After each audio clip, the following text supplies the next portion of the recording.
তো অধ্যক্ষ সেয়া হোৱা হেতুকে মই ৰাজনীতিটো কোনো ভাগ ল'ব নোৱাৰোঁ। বাকী যিখিনি মানে চলি আছে সেইটো ৰাজনৈতিক দলবিলাকৰ কাৰণে এটা নৰ্মেল ৰুটিন। মাজে মাজে যিকোনো ৰাজনৈতিক দলে নিজে যেতিয়া অলপ শক্তিটো দুৰ্বল বুলি ভাবে তো বেছি শক্তিশালী হ'বৰ কাৰণে চবে একলগ মিলিলে ভাল হ'ব বুলি এনেকুৱা উদ্যোগটো লয়। গতিকে তেনেকুৱা এটা ভৱিষ্যত এটা লক্ষ্য ৰাখি গতিকে BPF আৰু UPPLটো শক্তিশালী কৰিবৰ কাৰণে মিলিবলৈ BTC ইলেকশ্যন অহাৰ বাবে সেইবিলাকতো চলি আছে। গতিকে মই ভাবোঁ এইটো তেওঁলোকে যদি মানে ভালদৰে মানে সব ক্ষেত্ৰত বুজা পৰা হ'ব পাৰেতো মিলি যাব পাৰিব। চিট শ্বেয়াৰিংটো সবতকৈ ডাঙৰ কথা যে নিজৰ পাৰ্টিৰ কাৰ্যকৰ্তাক বুজাব পাৰিব লাগিব যে 20 জনটো এতিয়া খেলিব নালাগে বুলি ক'ব লাগিব। বৰ্তমান 40টা আছে। এতিয়া পাৰ্টিৰ কাৰ্যকৰ্তাবিলাকে যি 20টাক এৰিব সিহঁতে এৰিব সাজু হয় না নহয়। যদি সাজু হয় তেতিয়াতো মিলি গ'ল 20টা দুইটা পাৰ্টিয়ে এতিয়া সেইটো মিলাব পাৰিলে মই ভাবোঁ একো সমস্যা নাই। এতিয়া প্ৰথম বাই ইলেকশ্যন আহিছে মানে চিডলিত। গতিকে দুইটা পাৰ্টিয়ে এটা হ'লে আমি ভাল পাওঁ, কাৰণ যিহেতু তাত একেলগে আছে তো সহজভাৱে তাত ইলেকশ্যনটো পাৰ হৈ যাব, জিকি যাব। স্যাৰ UPPL যেহেতু বিজেপিৰ লগত মিত্ৰতা আছে, ইহঁতে বিজেপিৰ ওপৰত নাৰাজ হৈছে নেকি? নতুন বন্ধ বিচাৰি আছে?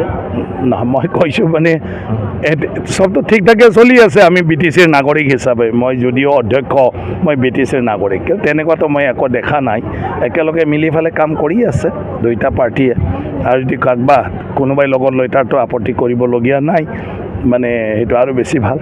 স্যাৰ BPFও মানে বিজেপিৰ লগত মিত্ৰতা কৰিব বিচাৰি আছে আৰু কৰিব নেকি কোনটো ভৱিষ্যতে বিজেপিৰ লগত BPF মিত্ৰতা কৰিব? না, সেইটোতো পাৰ্টিয়ে মানে কি কয় নিজৰ পলিচি ডিচিশ্যন সবটো চাইফালে কৰে। এতিয়া মই যিহেতু পাৰ্টিৰ কাম কাজত মই জড়িত নাথাকোঁ, তো পাৰ্টিয়ে কি ধৰণৰ ৰণকৌশল লৈ পেলাই কাম কৰি আছে সেইটো মই নাজানো। গতিকে ৰণকৌশলৰ মাজত যদি সেইবিলাক পৰে তো সব হৈ যাব পাৰে।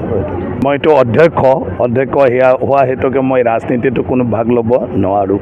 বাকী যিখিনি মানে চলি আছে সেইটো ৰাজনৈতিক দলবিলাকৰ কাৰণে এটা নৰ্মেল ৰুটিন। মাজে মাজে যিকোনো ৰাজনৈতিক দলে নিজে যেতিয়া অলপ শক্তিটো দুৰ্বল বুলি ভাবে তো বেছি শক্তিশালী হ'বৰ কাৰণে চবে একলগ মিলিলে ভাল হ'ব বুলি এনেকুৱা উদ্যোগটো লয়।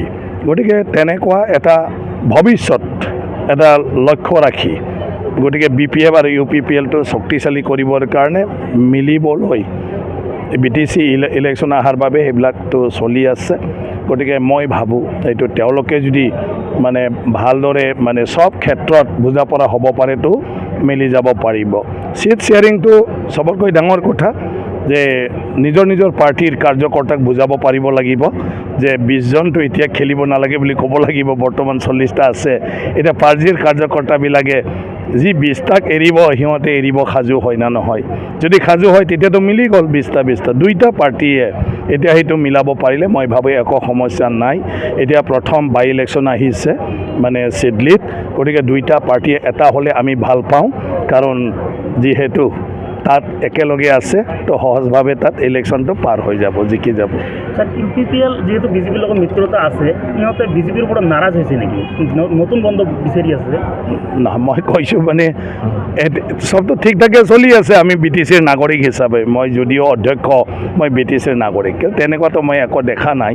একেলগে মিলি পেলাই কাম কৰি আছে দুইটা পাৰ্টিয়ে।